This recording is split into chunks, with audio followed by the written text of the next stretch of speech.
Viewer Kaiser had some questions about the dimensions of the storage unit and any lessons I'd learned about it. So let me share some things that I didn't know before I got one and what I wish I would have knew before I got it, and also some useful tips for how you can use it more effectively. First of all, it is a 8-foot by 20 storage unit. But what does that really mean? Well, from the outside, it means it's exactly 8 feet. And if you measure down at this very base, it is exactly 8 feet from end to end. And the height, just put that at the very bottom.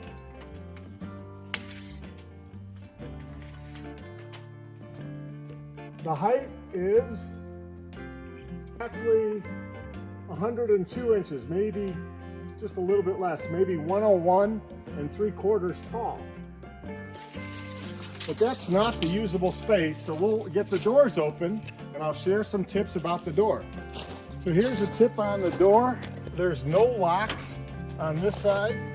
You have 2 locking positions here, so if for some reason you wanted to have 2 parties need to be available, you could have 1 lock on here, 1 lock on here. I only use 1. I highly recommend you put the key to the lock on whatever key you always have in your pocket, because invariably, if it's on a separate keychain, you won't have it with you. So I highly recommend that.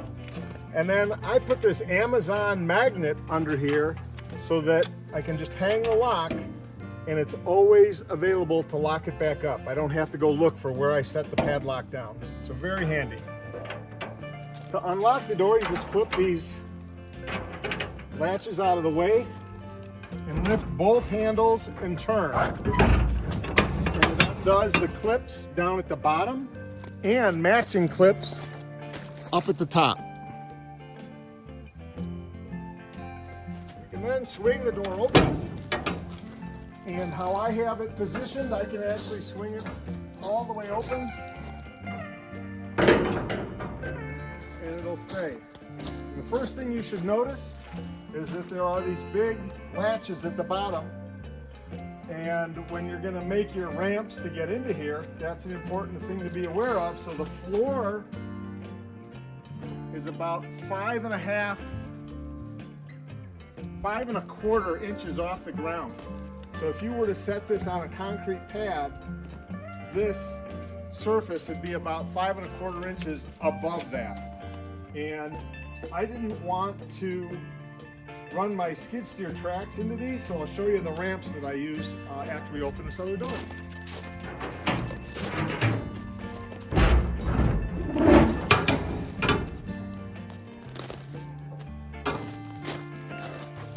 Due to the height of the container and the hinge points being in there, I don't want it tearing up the tread.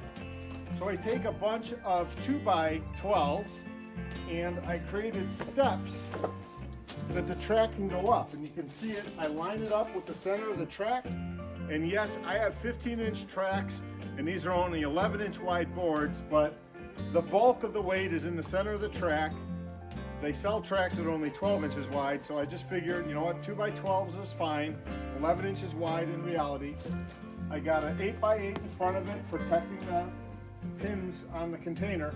And this also gets the skid steer more level as it's coming in, because if you were just trying to climb up this, if you didn't cut these off, you know, your problem is you might climb towards the ceiling too much. So you don't want to get too close to the ceiling with the cab roof. So this gets me a little more level as I enter the skid steer into the container. Now you're probably noticing it's a little off center. So how much space do I have? Let me get in here and measure.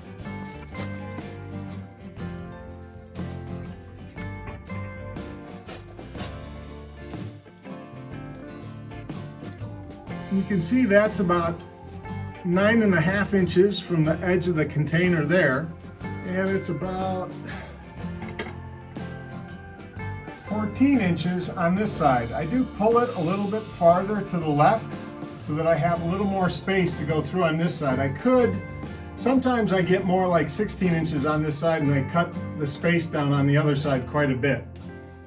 And I pull it in about a foot forward, maybe 2 feet in front of the doors. Now this is a 20-foot long container, and once I put the skid steer in here, there is not a lot of room left.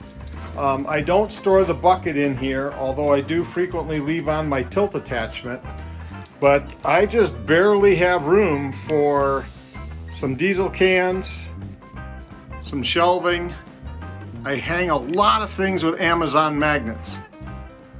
So that's one thing that I do. And the other good tip that I had for centering when I'm putting the machine in is I hang a yellow cord down from a magnet, and I aim for that when I'm pulling in my skid steer. So I have a real good idea, not only from looking left to right at the track, but I try and get that yellow string right to the center of my skid steer. And then I basically have a set of wire shelves in here, and you're basically out of room. That is all she wrote. There is not really much else you can do. So from the very back of the container on a ridge that's sticking out, so the reduced space, all the way out to the skid steer is about 94 inches.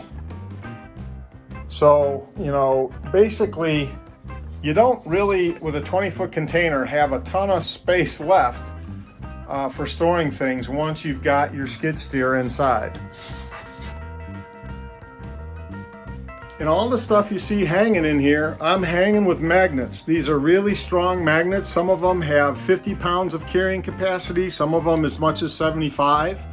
I'll have links on the Amazon affiliates system, so you can just click in the description. And I'll tell you, I'm going to buy even more of them, because you just get so much out of the way by hanging stuff up on the wall in between these indents that you really can't use for much else, right? So shelving's great, but definitely hanging some stuff by magnets really gives you a lot more storage opportunity, especially for thin things like your machete for brush and things like that, but even your jackets and things like that. So highly recommend magnets if you aren't gonna put spray foam on the walls.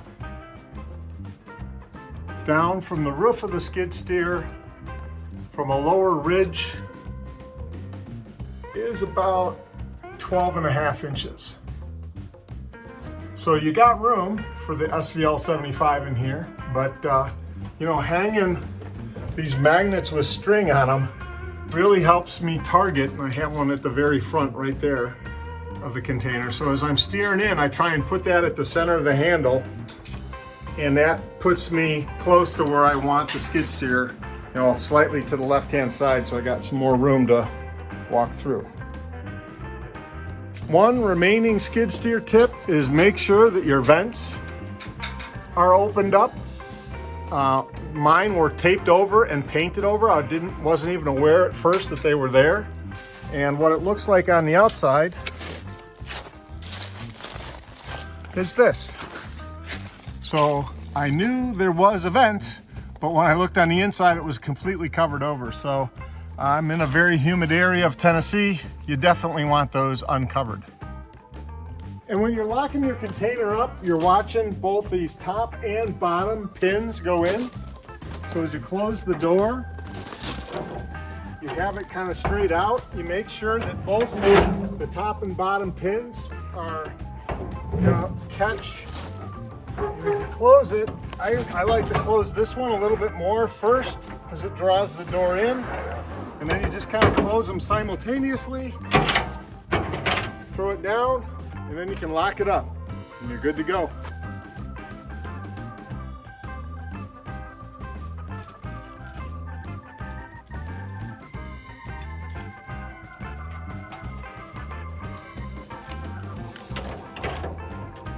Well, those are some of my tips about using a container, and a little bit on the measurements for Kaiser.